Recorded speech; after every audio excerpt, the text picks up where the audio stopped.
Baby girl, you are so pretty, pretty, pretty, pretty. Baby girl, you are so pretty, pretty, pretty, pretty. Females need you just to trick me, trick me, trick me, trick me. Hi, if you are seeing this, it means my book, Everything Was Here But You, is out now. This book touches on love, loss, grief, and the weird feeling that something is missing when you're building your beautiful, big, accomplished dream life. Check it out now. I'm sure you will find something in this book that you can relate to, and I hope it feels like a huge hug. You can get it now on Amazon and barnesandnoble.com. Mwah!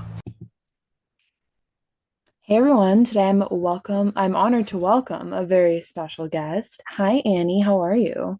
Hi, I'm good. How are you? I'm good. I'm talking to you. I have your phenomenal book right here. Get Over It. Let's talk about that title. What the heck? Like, I feel like everyone says it to you when you go through something really horrible and you're just like, I want to throw this book at you now. Yeah, totally. I don't even know how it came to me. I think I was writing like a poem and I wrote like, why can't I just get over it or something like that. And I was like, wait, You're like, wait, that, I'm cooking. yeah, I was like, oh my God, this could definitely be the title. And then and then like even the cover art, I was like, in the library of like my community college that I was getting like my associate's degree in. And I was like in the library and I just had my notebook and I like took my pencil and I was just like drawing a brain. And then I drew like the words get over it in it. And I was like, yeah, that was a good decision. You're like, I'm an artist now. This is actually being a thing. You guys just don't see the vision yet, but it's happening. I love that. I'm obsessed with it. It's very like human and relatable because I feel like at one point or another, we all had that thought, like, why can't I get over this person or this situation or this thing? And your book kind of explores a lot about that. So let's introduce yourself before we dive deeper. I'm ready. Okay. Hi, I'm Annie. I'm 21 years old. I've been writing since I was 12. Um, And I wrote this book through a really difficult time in my life. And um, I wrote it basically so people don't have to go through what I went through and can feel seen and get some answers before, not that it's too late, but before you've suffered um, too long, you know? I love that. It's Yeah. like a survival guide for someone else who's going through something really horrible and shitty. Yeah, definitely. I don't know why. It just kind of reminds me of Olivia Rodrigo's song Get It Back in some weird way. Like just maybe the color. Oh, I don't know. okay. It might be the color. I don't know. That's like the whole when I was like looking at your book signing post, I was like, it's giving Olivia Rodrigo in the best way. I'm obsessed. Oh, no, I love that because it's so funny because like her album Guts, Hmm. she talks about how it's like a double meaning, how it could be like about spilling your guts or having guts or stuff like that. And I feel like Get Over It is that way too, where it's like could totally have a bunch of different meanings behind it. You just spilled your guts on the page and Basically, released yeah. it publicly for people to see. Doesn't that feel like The being naked in the street? Like Yes. Oh my God, that was like probably one of the hardest things to like come to terms to when I was like releasing it was like, oh, so everyone's just going to be able to read like exactly how I feel always. And like anyone can purchase it, anyone can do this. And I'm sure you felt the same way, you no, know, that, it's gross. that Like, like, ew, what do you no, mean? yeah. Like I just went to like a family reunion yesterday, like a birthday party. And this woman that I don't remember her at all. Like I haven't That's seen her in embarrassing. years. I haven't seen her in years. And she was like, I have your book in my living room.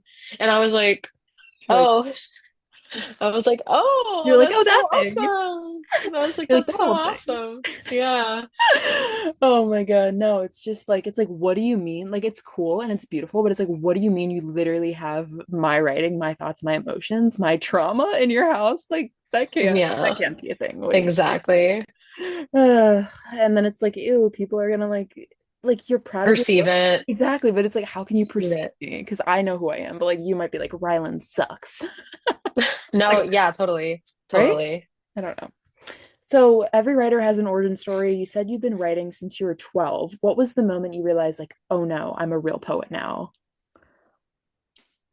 Um, Probably it sounds so silly, but like I can maybe not a real poet, but when I knew I had something like important. My mom is an English teacher, so Oh, I've always sort of had like um the gene in me to where I've been good at expressing my feelings through writing. But I remember it was like I was in fourth grade and there was a parent teacher conference going on, and my mom was talking to my teacher, and my teacher looked at her and she was like, Annie is one of like the strongest writers we have in this class. Like she has such a voice for her work, and I think it's something that she's like really, really exceptional at. And I remember like, you're not supposed to overhear that because like it's right. the parent teacher conference, but I just You're remember like, being like, huh, that's so interesting. And then when I would fast forward, I was like 12 years old and I was going through a pretty like depressive, you're a preteen and your hormones and whatever, pretty depressive state of my life. I used to carry around, I don't know if you listen to Troye Sivan, oh, but love. his old album Blue Neighborhood, I used to have a Blue Neighborhood notebook that I would just carry around with me like everywhere in middle school, and I would just write poetry. And then my English teacher came up to me and was like, I want you to enter your writing in like this contest. And I was like, okay. And I entered it in the contest and I placed like somewhere, but I didn't like, not like a winner, but I made it to like the final rounds of it. So that was pretty cool. Um, and yeah, I think it's just there wasn't like a moment where I knew I was like, oh, I'm a poet. It was just like throughout my whole life, I was like, this is something that I'm really good at and enjoy harboring the skills of, you know? And you're really, really good. Like for everyone listening, you need to go get her book, Get Over It on Amazon. Like, it's so freaking good. I remember when I sent you that little screenshot, I was like, I'm so excited to like read this because like I'm gonna have you on my podcast, duh, but like also I can relate to the title so much because again, like I feel like people just expect us to move on quickly and get over it. And has there been a time where you felt that way? Like crap, like I really need to get over this thing, but it's not that easy, especially if you have OCD and trauma and anxiety and Hmm. other struggles. When you go through something horrible, it's not just you're going through something horrible, it's literally triggering every single wound, trauma, issue you've ever been through, Yeah. and it makes it worse. Yeah. I mean, chapter 3 is about this relationship that I was in. Um, he he was like a really big narcissist and he broke Ugh, up with me 3 times. ew. Um, but with that being said, like His car. with that being said, like that was probably one of like the biggest things that I just kept that basically honestly inspired this book. Like if you're gonna ask me any questions about like the origin of all of it, like it started all of this because I was like, why can I not get over this thing? Why can't I get over what this person did to me? And then that's how I actually came about my OCD diagnosis was because I was explaining to my mom the compulsions that I have of like stalking his stuff or looking back onto things and X, Y, and Z. And then my mom was like, I think you might have OCD. And I was like, no. Like OCD is that thing where it's like if people need things in a certain order or they need to knock on a door 3 times or their family's gonna die. Like that's totally not Go step me. on the crack. No, yeah, don't step on the crack. Like that's totally not me. That has never been me. And then I ended up doing some research and then talking to my psychiatrist and my psychologist, and they were like, "Well, let's screen you." And then highest grade on a test I've ever gotten in my life. Um, but that breakup really catapulted me into literally just being like, okay, why can't I get over anything? Like what like I started picking at my brain, my OCD brain, and was like, okay, here are the reasons why I can't get over it, you know? So I don't even think it was like that specific moment. I think that specific moment catapulted me into like, all right, why can't I get over the things that have happened to me in the past, who I'm becoming, this, that, and the other. So I think like the other question you asked, I don't think there was like one specific moment. It was just like, all right, I can't get over anything. And why is that? Why? Why? Why? Exactly. Why? But no, I love that. And I think like in a beautiful way, this is like a museum of everything you've been through and overcame. And you get to like even look back at it yourself and be like, damn, like I really survived all of this. Anything else that comes next, I got that in the bag easy. Yeah, totally. I'm gonna cry. I'm so proud of you. Thank We're you. besties now. We're locked in. Like, Yes, yes. as girls, we're often told we're too emotional. Do you think emotional depth is actually a strength rather than a weakness? Oh, 100%. I, that's funny. Well, not funny, but it relates to the fifth chapter of the book, which is like the silver linings, you know? And what I realized with my OCD is it ruminates on things, like the bad things, but it also makes Never you good. look, no, but then it also makes you look a lot deeper into those happy moments. Like you can look at like um someone helping, I don't know, an old lady cross the street. And to anyone else, it'd be like, oh, that's really nice. But with someone who has emotional depth, that OCD actually like almost amplifies, even if it's in bad context. Um, you look at that and you're like, wow, we are so innately human. And we are all just so like, this is the like being human is such a gift, you know? Literally. And I feel like having that emotional depth, even though, you could cry looking at an old man eating lunch by himself, it's like something so beautiful. Like, I like to say it's a blessing and a curse, but I think it's so much more of a blessing than a curse, 100%. No, I agree. Like, I used to like always hate that I was a deep feeling person, and I'm like, you know what? I probably got hurt because of that. But then I'm like, that's also why I'm so good at like writing and podcasting and putting myself out Yeah. there. And it's like, you know what? You got to be appreciative of it because not everyone's like that way. I don't want to be avoidant. I don't want to have no feelings. Like, that's gross. What do you mean? You just look at people just like, oh, that's a person walking. Like, no, that's a person enjoying a journey. Like, excuse me? Yes. Yes, exactly. Like, you know what? Like, maybe our issues just made us us, and that's beautiful. It's beautiful. Yeah. It really is. I don't know. Girls aren't too emotional. I hate when people are like that. Like, oh, you're a girl, you're crying. Like, what do you mean you're a man? You No, should be crying. Hot men cry. no. My boyfriend genuinely like is one of is so emotionally like in depth with himself, and it's just like wow, other men need to take notes. Like you Stand can up, be in tune, girls. you If he's can not be like in tune with your emotions regardless of your gender. that, I love that. Girls, Point if your blank. boyfriend's not like that, leave him and find someone else because If your boyfriend doesn't cry when he looks at you, then you need a new one. exactly. That's just a free trial. You need to go find the permanent thing. 100%. So you talk about having, OCD. Can you explain that rumination and how, like you just said, it's benefited your writing? Has there been like a chapter where you're like, okay, my OCD was my superpower here? Um, so I mean, back to chapter 5, I think it has benefited me.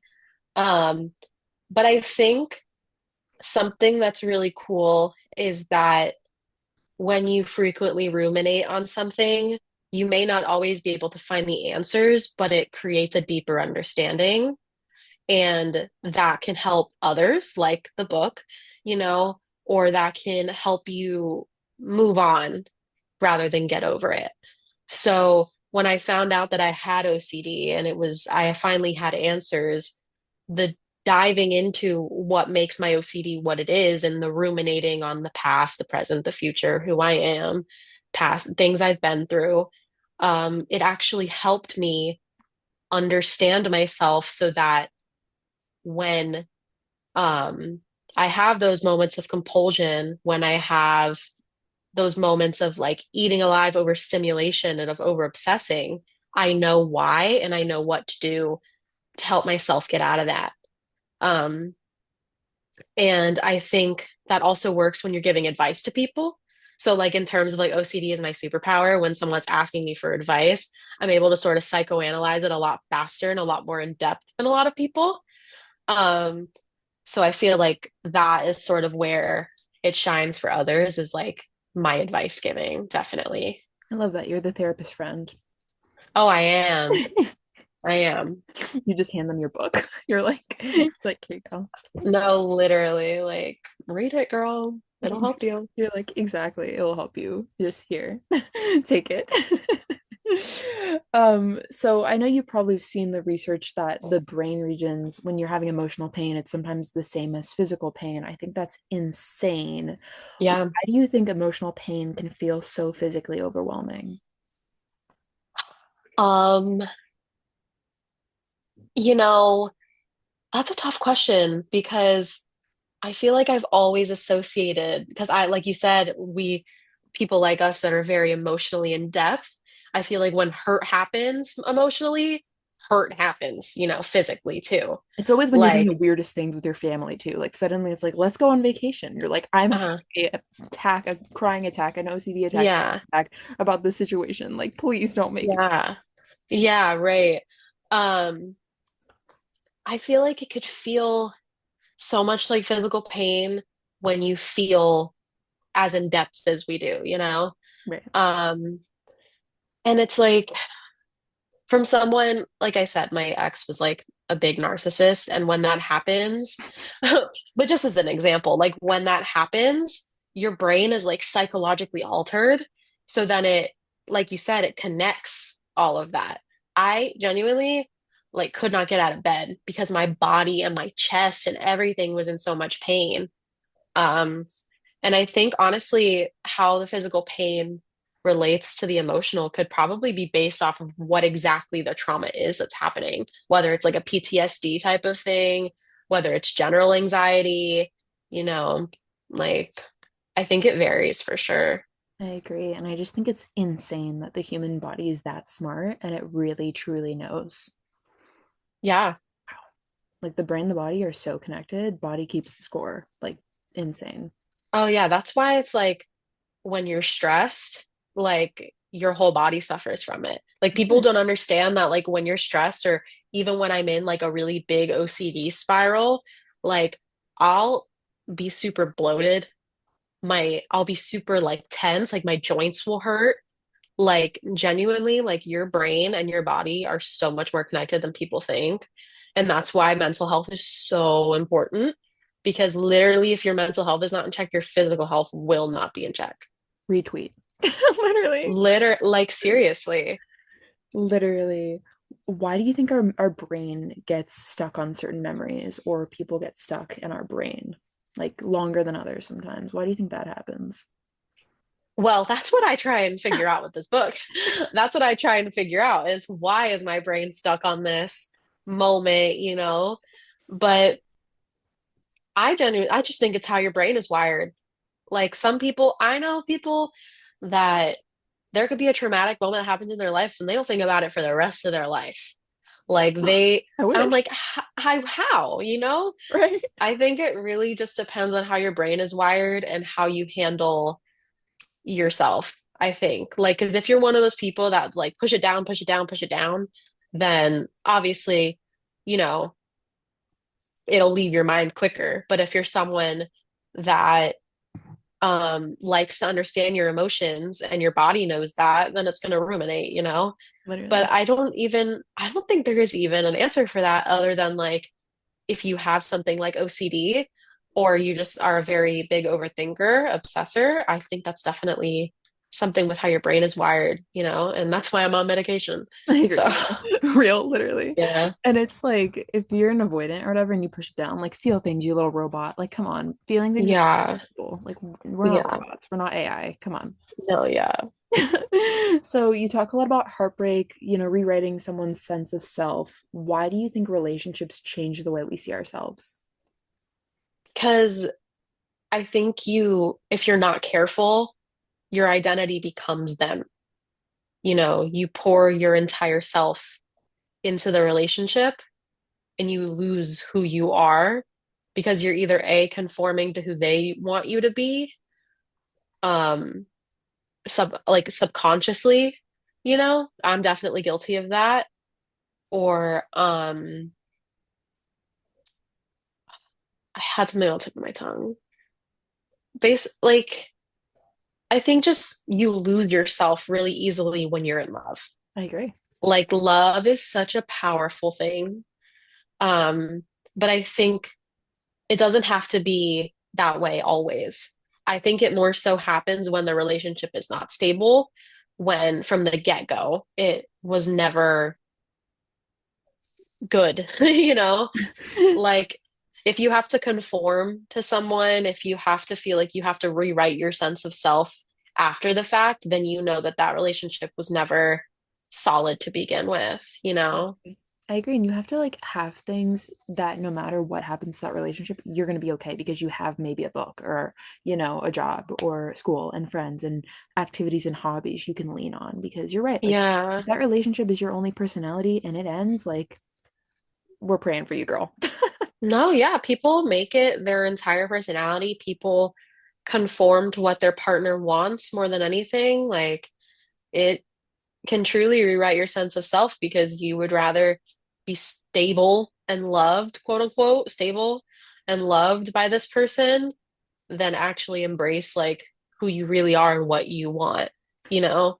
It's always following them, doing what they want, this and that, because you're just so afraid of most of the time, I think that happens for the people that are afraid of being abandoned, I you agree. know? I agree. Yeah. But it's like if you're not being yourself, are you actually being loved because you're not being loved for who you truly are? True that, Right? 100%. Totally. You're putting on a Because mask and that's tiring. Then you're gonna be like, you're gonna go home or get away from this person and be like, oh my God, I can be myself. And that's like so sad. What the hell? no, yeah, if you can't be 100% like authentic around your partner, like, girl, it's never gonna work. Mm-mm, never gonna work. Do you think some relationships are meant to transform us rather than last forever? And have you had someone like that in your life? Yes and yes.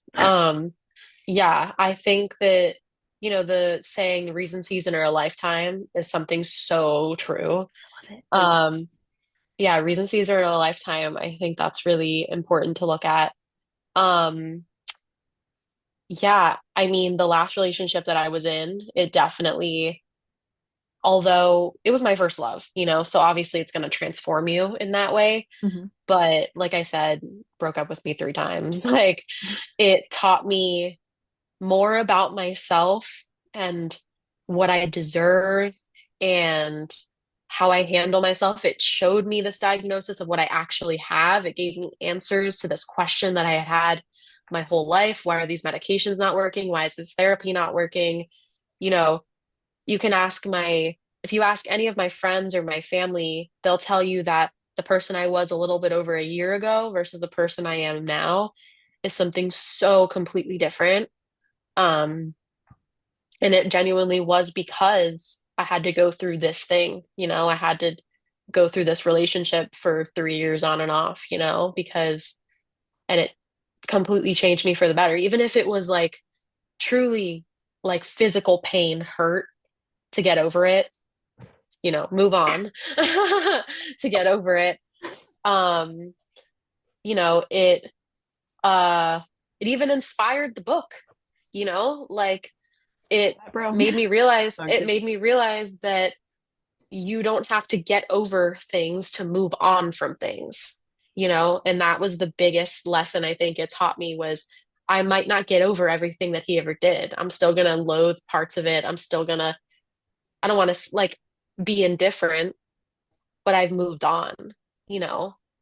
I love it. So yeah, I think that it transformed me in a really, really big way. And I'm very grateful for that. And I think that if you haven't been through a relationship like that, then consider yourself lucky, Literally, literally. a Because it's like, transformative relationship. it's so weird because it's like, while like it had toxic aspects, it taught you a little bit about yourself and you can't regret it because of that. And I Oh can relate yeah. to you there because it's like, Yeah. that sucked. Why did it happen? But also, I'm really glad it did because I wouldn't be this version of me.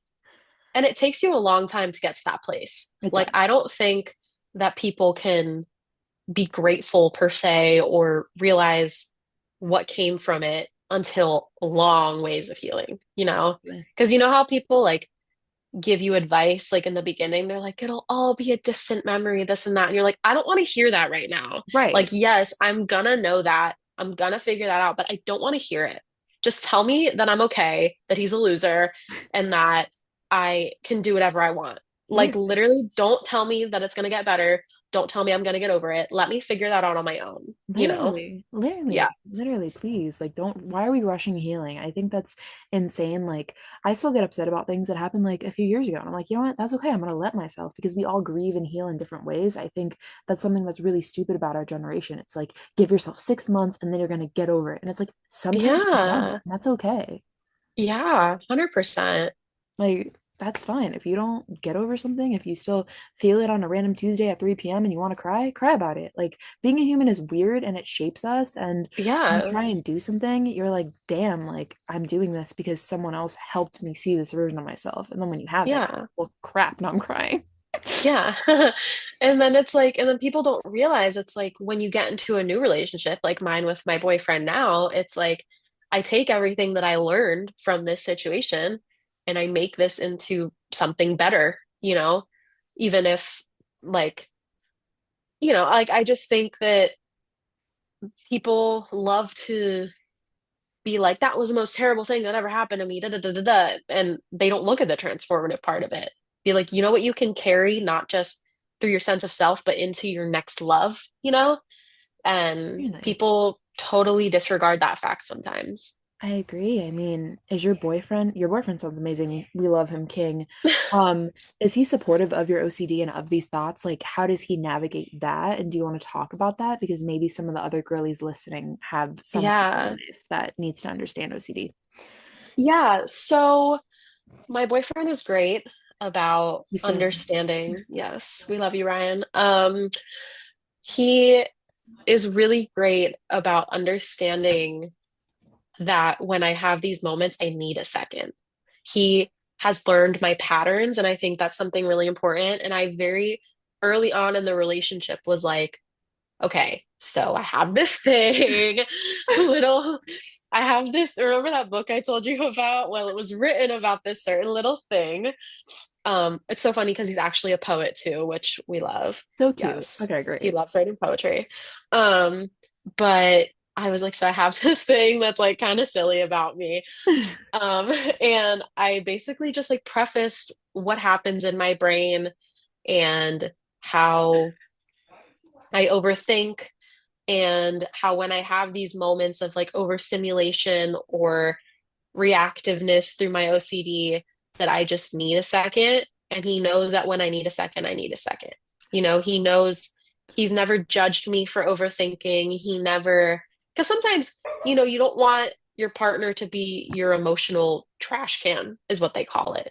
You Love don't that. want, Heck, I want yeah, that. I want to yeah, use that. yeah, your partner should never be your emotional trash can. You should never be throwing your sadness, anxiety, and your obsessive compulsive moments into them and on them like it's their issue.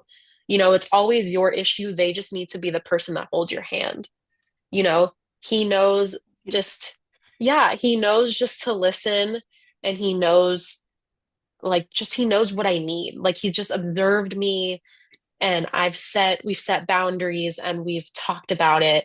It's really just about open and honest communication. And if you feel like your partner can't support you through that, or you feel like they would judge you or get overwhelmed, then that's not the person for you. You Literally. know, they're Literally. not there to heal it. They're not there to make things better. They're just there to support you.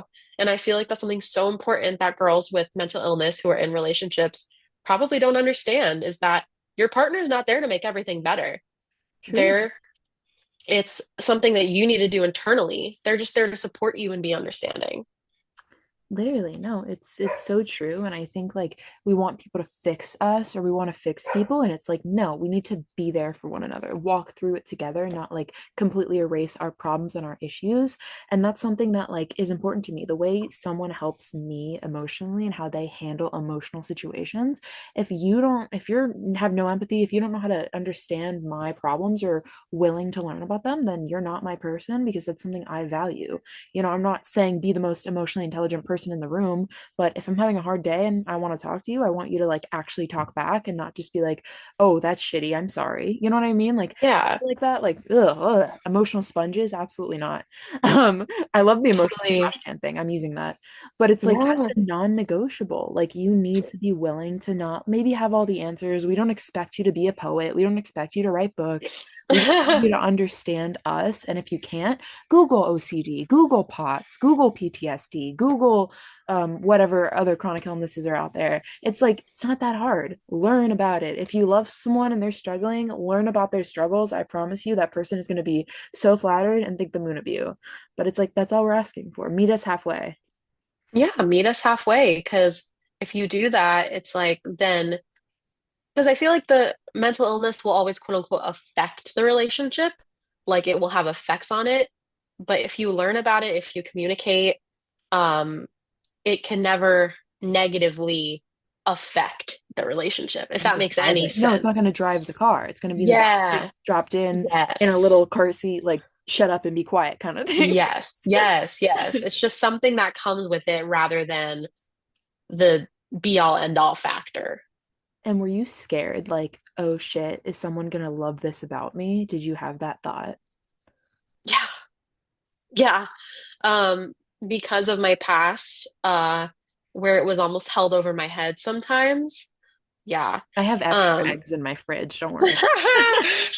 where it was almost held over my head sometimes, whether it was on purpose or not, and told to my face or not. Like just Massive side eye. yeah.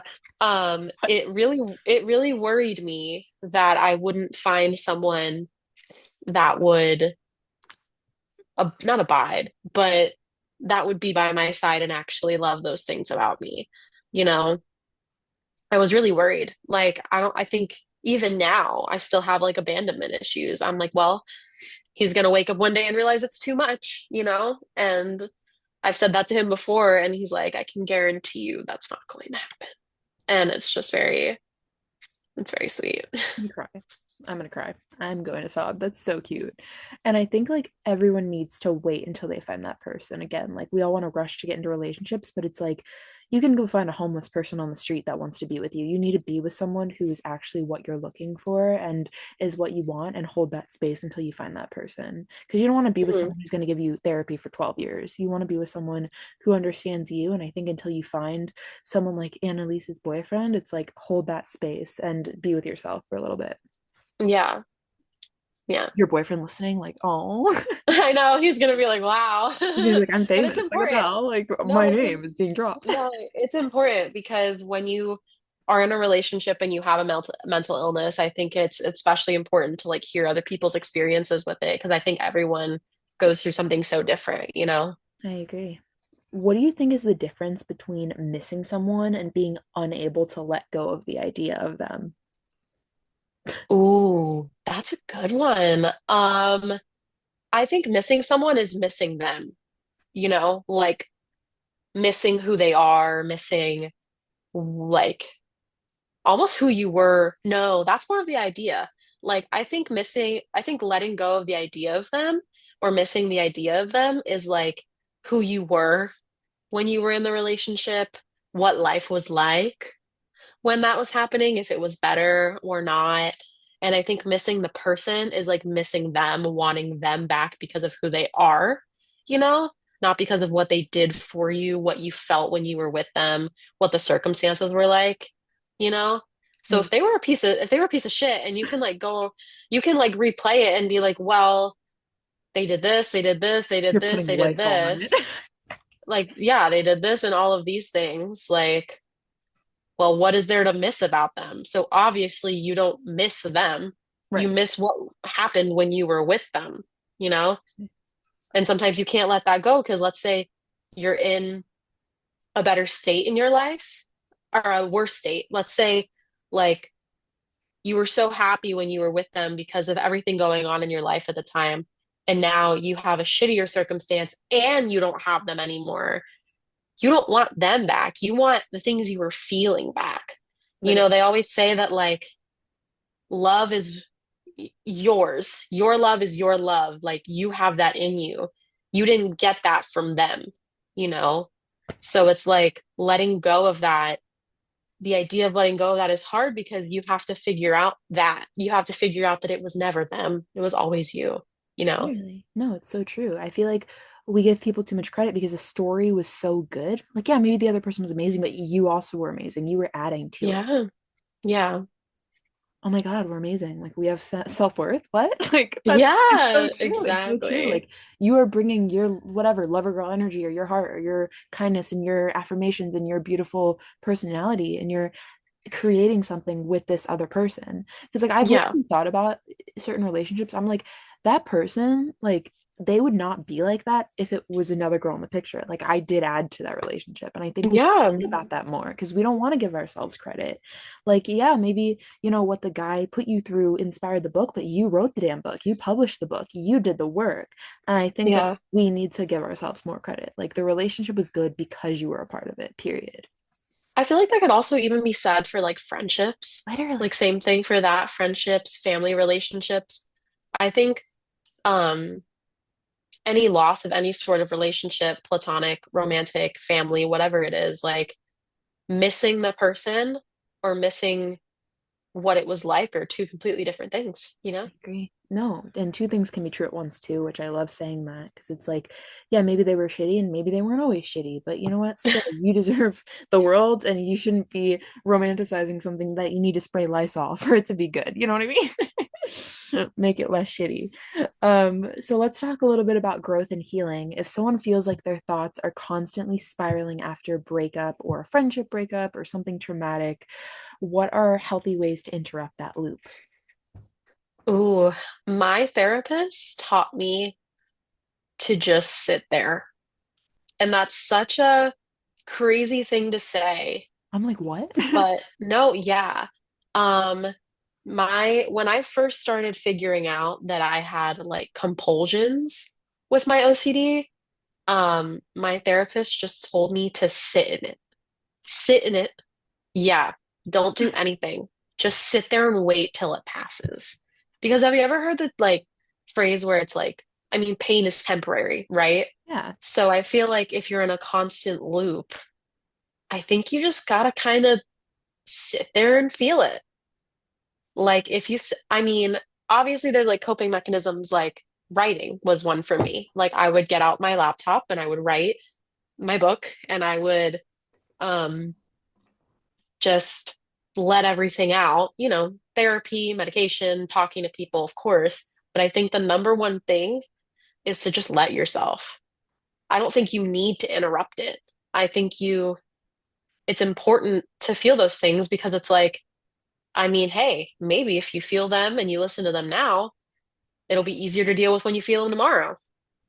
that's so true. And I think like that's also why people shouldn't rush to get into a new situation because then you're creating this emotional band-aid. And it's like you're Yeah. feeling the hard feelings because you have something covering it so you're feeling joy and whatever, and then if that person leaves or that situation changes, it's like all of a sudden it's like, ow, this hurts. Why does this hurt extra? Because you were just putting something to cover it and hiding those real and true feelings. Like you have to accept them. So that's so like scary, and like no one wants to do that, but like sitting with your feelings, whoa, I need to do that. Yeah. Yeah, Like ew, but like also it's that might help. a pretty simple thing, but it works. It's worked for me. And hey, if it's therapist recommended, Right. You kind of got to do it. Like, yeah, right? you know It's what I like, mean? If a therapist wants you to, you're kind of stuck. You have to. Like, come on. yeah. I do what that woman tells me. I'm like, fine. I'm like, fine. What do you mean? No, because like the thing about me is like when someone hurts me, suddenly I become their lawyer and I'm like, but they didn't mean it. But this, that, and the other. I'm like, come on. I should like just ask him if he ever needs a lawyer. Like, No, literally. like, don't worry, I Totally. got you, buddy. I'm like defending you anyways. Oh my Period. God. Do you believe we fully ever get over people, or do you think we learn how to carry the memory differently? I carry the memory differently. I think, like I said, getting over it and moving on. I think getting over people, yes. Like I think I'm over my last relationship, you know? I think getting over people and getting over the situation are two different things. So like I've gotten over the person, but I don't know if I'll ever be over what happened, and that makes me carry the memory differently. Period. I want that on a shirt. I need to do that. I'm gonna give you one too. Don't worry. We're gonna make merch now. Um, what is something you learned about yourself through writing your book that surprised you? Everything. And that's such a crazy, like truly, I learned more about myself writing this book than I probably did. I started writing it when I was 20, and then now I'm 21, I'm almost 22. Um, and in my 20 years prior of my life, I don't think I learned half as much as I did when I was really delving into my brain through poetry. I learned exactly what makes me through all of this, you know? And I always knew who I was, but now that I had it written out and dissected in sticky notes all over my wall, like how that's how I planned it out.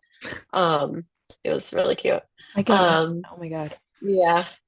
Um, it made me just literally realize who I am, you know, And now what you have it makes me, permanently to look at. You're like, damn. yeah, what makes me me and how I carry myself, you know?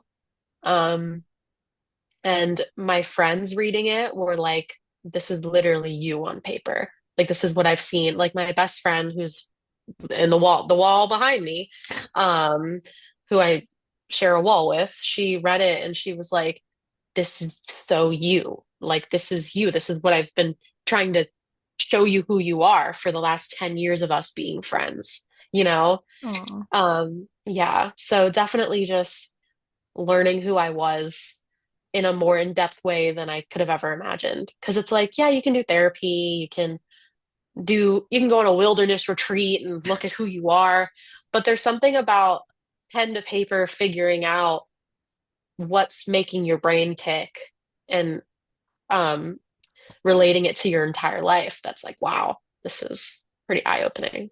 And that's cool. Like it stays out there forever. Like it will, like even if the situation changes, even if the way you feel about it changes and like you grow and change, like this is permanent forever. And that's really cool Yeah, to look back on and be like, damn.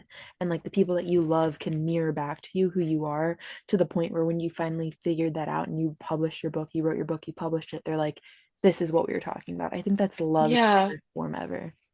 yeah. It was really cool. I'm gonna go cry about that later. It's your fault. It's like 2 a.m. I'm just sobbing. Like, damn, she's some Yeah. good friends. Yeah, it was pretty, yeah, when I released it, it was almost like because it does make me realize who I am, but when I released that, it was almost like I was releasing the fact that those things ever held me back, you know? Feeling. Like, yeah, like, yes, these are the things that make me who I am, but almost in the book, it was like, this is me. This is what makes me me. And it was like almost not a negative connotation, but a lot of the poems are very much like self-loathing, like, why am I doing this? Why am I doing that? Like through poetry, of course. And when I released it, I almost released the negative connotation behind all of it. Like I thought it was something wrong with me. And now I'm like, no, like on this is what makes me me, and I'm proud of it, you know? And that's like extremely beautiful. Yeah. What is the most dramatic thing your brain has convinced you at 2 in the morning? We're gonna do a fun section. Oh my God. Um, Probably that like this happens. So I live in a house with my like really good friends at UCF, and we live in like a house a little bit away from campus. But it's like a big house. There's four of us, right? I literally like a couple nights ago, because I don't even know if I can remember the most dramatic thing, but I genuinely like I heard a noise and I literally was like, oh my God, I didn't lock the door. Someone is going to come in. Someone's going to come in and fucking kill me right now. Like genuinely, I had to lock my door. We have a Jack and Jill bathroom. Me and my best friend, I locked the bathroom doors. Like I was alone in this big house, and I literally thought that someone was gonna come kill me. Oh my God, That that's was scary. That's so scary. No, and like in that's today's world, that's insane because it like happens. no, but it's like I that's something that OCD like totally does is it dramatizes things so much. Like, girl, that was the laundry. Like that was the laundry, and you know that.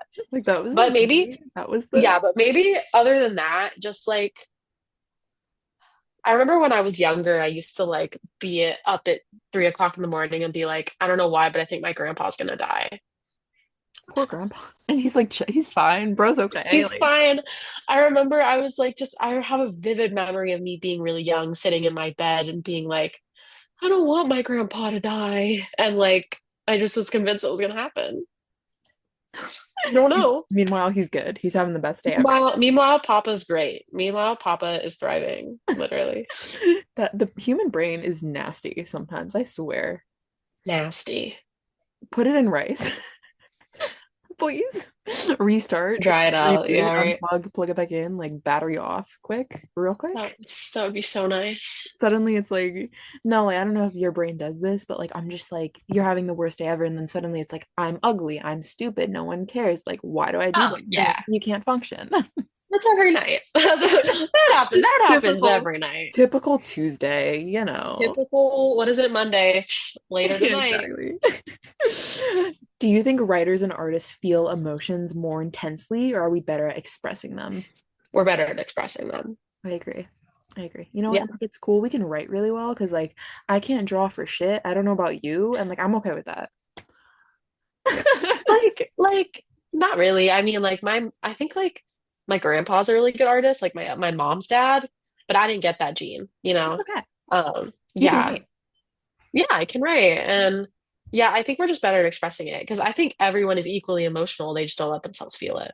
I know. We all want to like We're listen all to human. dark, like, Hello. dark. Exactly. We're all human. We all feel things, but some people want to just like be dark and mysterious and think like having no feelings is cool and want to listen to their dark music. I'm like, okay, you do you, but I'm gonna go cry about something that happened to me when I was like 11, if that's okay. Yeah, I have so many poems in the second chapter where I just reminisce about the times that I was younger that I still think about to this day. That was just like embarrassing moments or stuff like that. Like I still think about the time that I like tripped in front of my crush when I was in fourth grade. Like I still think about it. Or I think about the time that I accidentally pulled my pants down at like a um it was like in elementary school when there was like a presentation happening and my skirt was up too high and I was trying to pull it down and then I fully mooned everyone behind me. So like, and some people don't even pay mind to those things that happen to them. Right. Like, isn't that crazy? It's insane. It's insane how like we worry about ourselves so much and other people are worrying about them. It's like, wow. Yeah, It's like, whoa, insane. But you know what? That all made you you, and like you wouldn't be here the same person you are if none of that happened. Even if you didn't, I don't know, I believe it. Like even if you didn't pull your pants down or whatever, like you would not be the same person. That's what I'm saying. 100%. 100%. You know what? Like 100%. if someone reading your book feels like their mind never stops racing, what do you want them to know? It does. It will. Um, Period. like maybe I don't want to say that it comes to a full stop, but I know for me that getting on medication, that's another thing. Get on medication. Um, I think that getting on medication has helped that for me more than I could ever explain because, yeah, my mind is still always racing, but it's just very quiet. Like, it's like very, like when I take the medication, it just kind of the volume turns all the way down, you know? So I think for someone that feels like their mind is never stops racing, I think it will. Um, it'll probably just be like when you're in the shower or when you're driving, but your mind is not always going to be racing. You know, you could be doing homework, you could be watching a show. And yeah, sometimes there will be that little static of it happening, but it will lessen, if not go away, and you are stronger than it. You are stronger than your thoughts. I love that. Like, that is the biggest thing is that you as a person, your will, your strength is 100 times stronger than whatever your brain is lying to you about, I love you that. know, and snapping yourself out of things might not always work, but it works a little bit. You know, if you're like overthinking, you're like, Annie, what are we doing? Like, why are we thinking about this right now? And then you'll feel stupid for a few seconds and you'll be like, why am I thinking about this? That's so stupid. You'll still believe yourself for a little bit, but you'll be more aware of the fact that it's kind of stupid what you're thinking about, you You're know? dumb. So like just having to check yourself, having to be empathetic. Oh my God, but you have to be so like okay with that. You need to be okay with it. You need to give yourself grace, you know? Like it's really important to honor it. Like I talked about like sitting with it. Like honoring what you're feeling, snapping yourself out of it, and just knowing that it will pass is probably the best like three things that I could say to someone in that situation. I love that. What music do you tend to gravitate towards when you're having a hard time and your brain's being mean? Like, what artists are we listening to, Annie? Come on, get Miss Taylor Swift. Miss Taylor Swift, my Oh, girl. thought I thought got girlies love her. I got two Taylor Swift tattoos on me. That What is are my they? girl. I have, it says no reason to be afraid from You're on Your Own, Kid. And then I have two paper airplanes flying from Out of the Woods. Um, Cute. I love that. yeah, Taylor Swift is she's my outlet for life. She has been since I was little. My first song on my iPod was our song. Um, she specifically Tortured Poets Department. Oh, Um, you brought me back to a hard time. yeah, no, yeah. So Tortured Poets Department or Folklore. Okay. I think Folklore is one that I'll really gravitate toward when I'm having a hard time because it's almost like calming.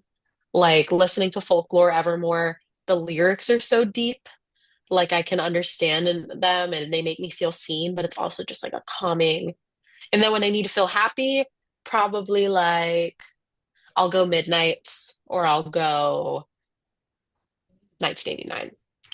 So Great. Miss Swift is always my girl. She gets me in every emotion that I'll ever feel. We love her. I just love like the way she writes. I think it's like so inspiring because it's like, damn, like last night I was thinking about the manuscript. Well, it was like Oh, morning. I was like, oh, that song is like just everything I've ever been through and just the way to wrap it all up. Like no, looking backwards might be the way to move forward.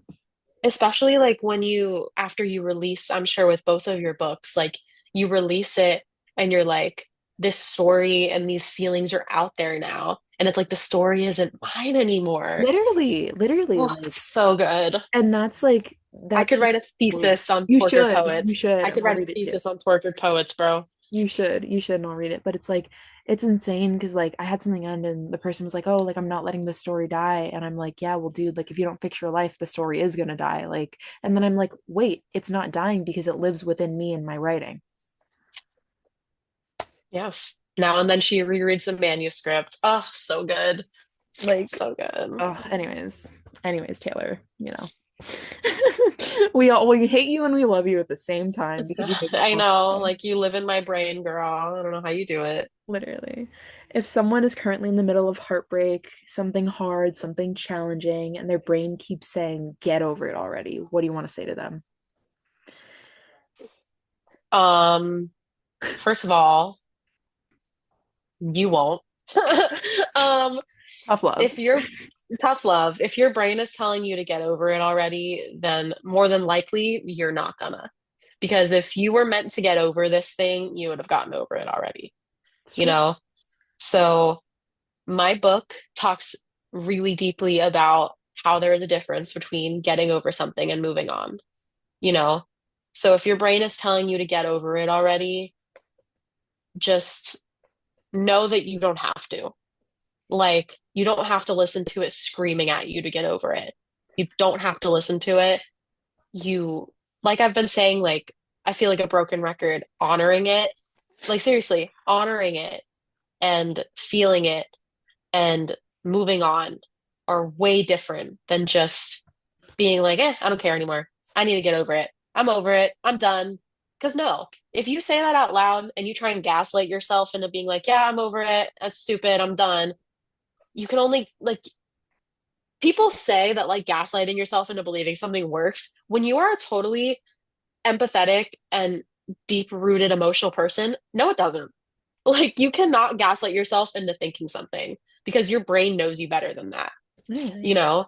So if your brain is telling you constantly, like, just get over it already, know that you don't have to.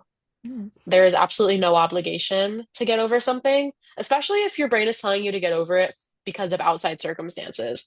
Like, you want to get a new boyfriend, or you're the guy you were with has a new girlfriend, so you feel like you have to get over it. Or if it's about a different situation, like, um, you feel like the situation shouldn't matter anymore.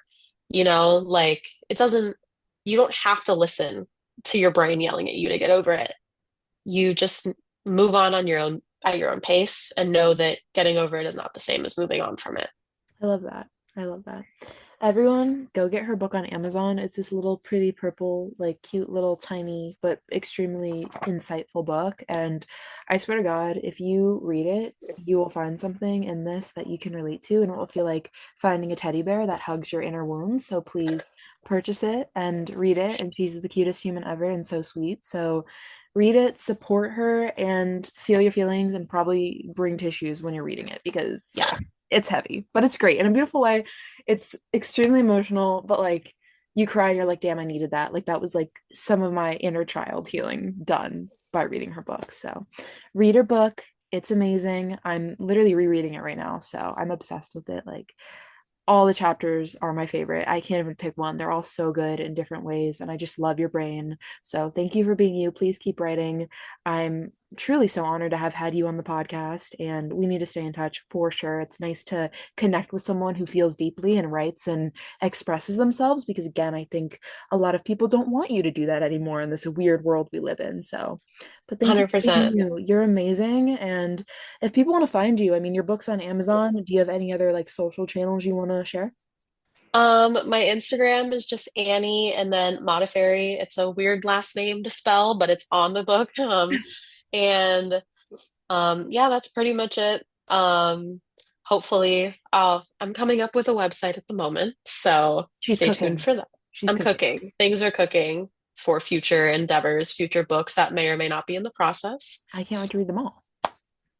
Yeah, that's pretty much it. I'm locked in. I'm ready. Like I'm ready to go I'm on. gonna read, I promise I have to order your books. I've been so busy, but I'm going to read them, I I promise. feel like you're gonna I like got you, it. girl. I'm like trying to be like which one is she gonna like more, but like they're both like my second book's my favorite, but like my first one's about my life, so I'm like like in a way I'm like ew, like I I live. need to read it in order. No, I need to read the first one, then the second one.